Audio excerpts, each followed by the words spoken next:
লোহারে বানাইলে কাঁচা সোনা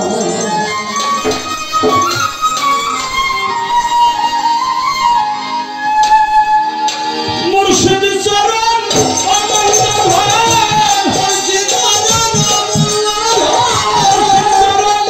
অমূল্য ধরতি পড় গেলে কেউ খাইল লোহারে বানাইলে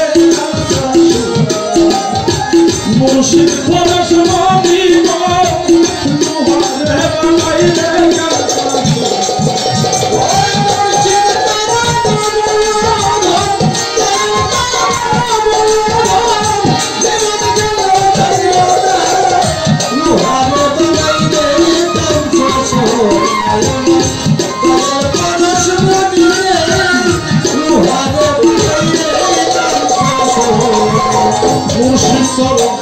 যে করল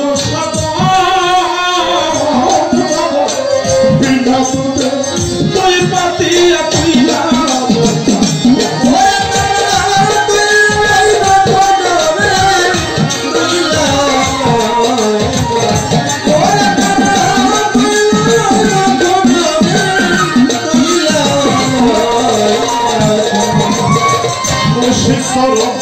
যে করল সদা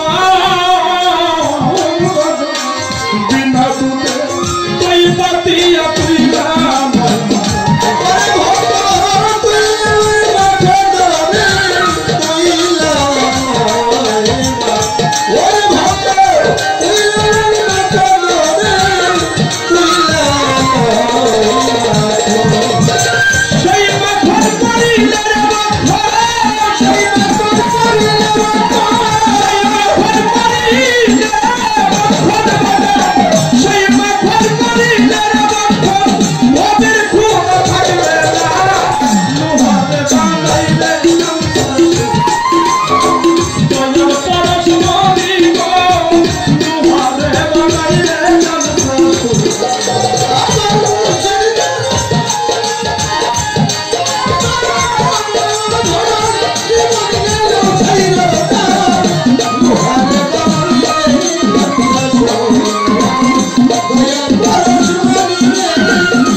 মুর্শিদ চরণ অমূল্য ধন জীবন গেল ছিল না তাহলে জীবনের চেয়েও বেশি ভালো তারে বাসতে হবে।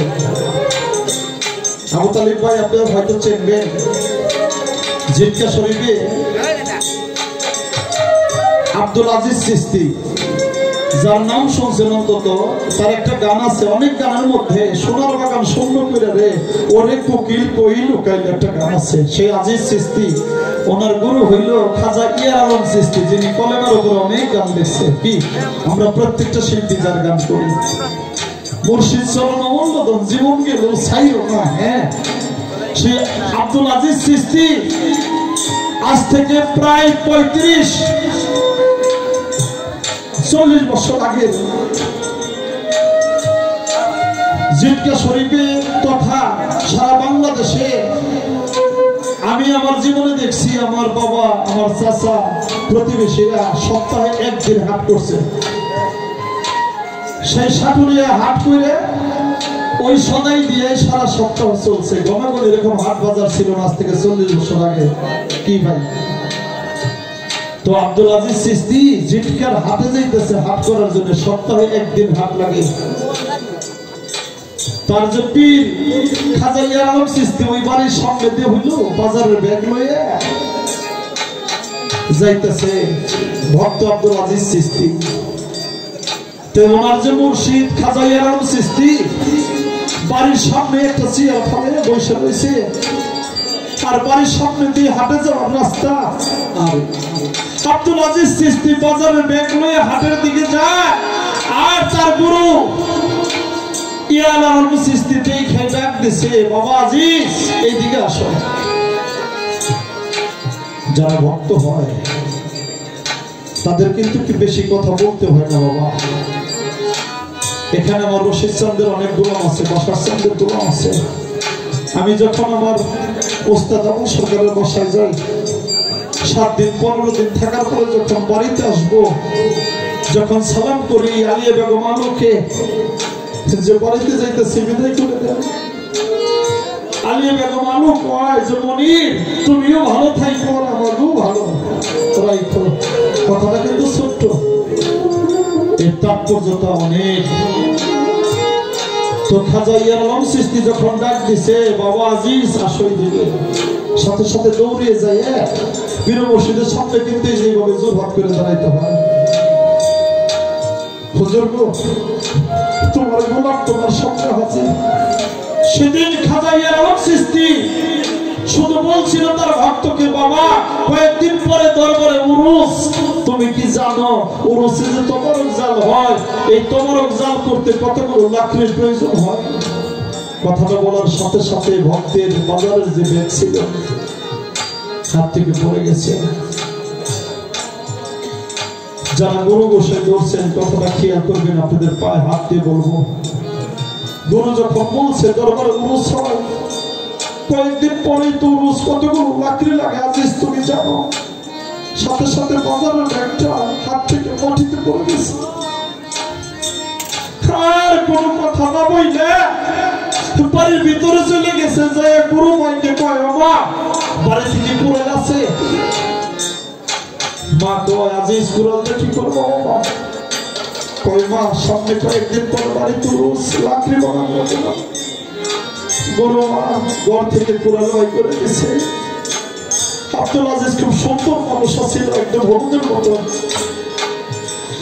জয়া লাকড়ি পাচ্ছে, কাঠ কাইটে কাইটে লাকড়ি বানায়। এদিক দিয়া আব্দুল আজিজের গুরু ইয়ার আলম চিশতি জয়া আজিজের গুরু মাইরে কইছে, খবরদার বেলা ডোবার আগ পর্যন্ত আজিজরে কিন্তু কোনো খাইবার দিতে পারবো না। খবরদার আজিজরে কিছুই খাইবার দিব না, এক গ্লাস পানি পর্যন্ত দিবে না। সুন্দর মানুষটা লাকড়ি কাটতে কাটতে পূবের বেলা পশ্চিমে লাল হয়ে গেছে, একটু পরে হয়তো সূর্য ডুবে যাবে।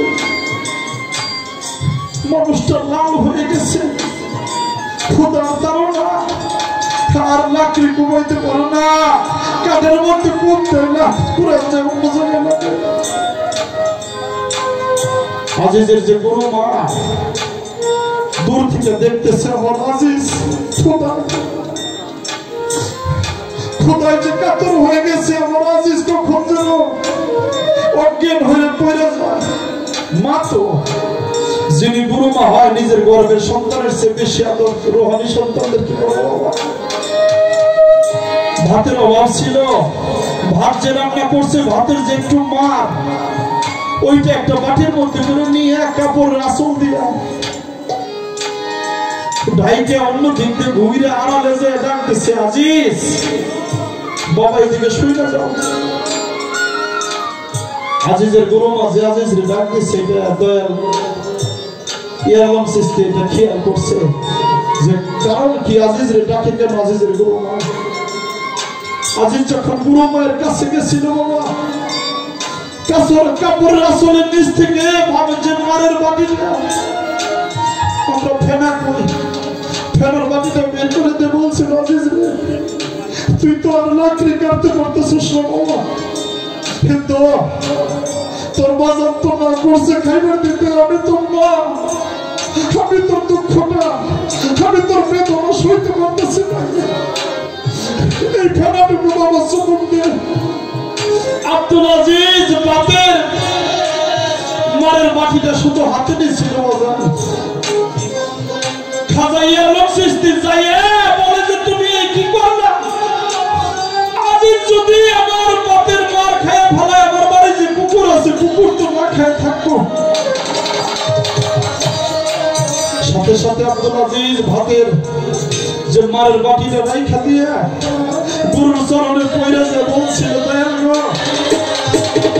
আমার জন্য যদি আমার গুরুর বাড়ির কুকুর না খেয়ে থাকে আমি তোর ভক্তের খাতায় নামই থাকে না আমি যে অপরাধী হয়ে যাই জগতের মুখে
আমি ভক্তের জন্য যদি আমার দয়াল বাড়ির কুকুর না খেয়ে থাকে আমি তো ভক্ত থাকি না আমি তো অপরাধী হয়ে যাই আরে তাই জগতের মুখে সেদিন খাজাইয়ার লোক সৃষ্টি তার ভক্তকে টান দিয়ে বুকের মধ্যে নিয়ে বলছিল আজিজ রে তোর বাড়িতে আর কোনোদিন খাবারের অভাব হবে না তোর বাড়িতে 7 দিন গান হবে ওরস হবে হাজার হাজার মানুষ খাবে আজকে যে ত্যাগ তুই তা খাইলে ত্যাগের বিনিময়ে তোর আর কোনোদিন অভাব হবে না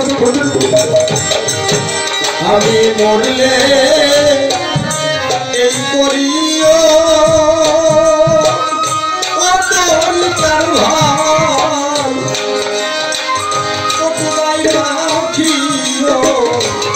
ভরি গো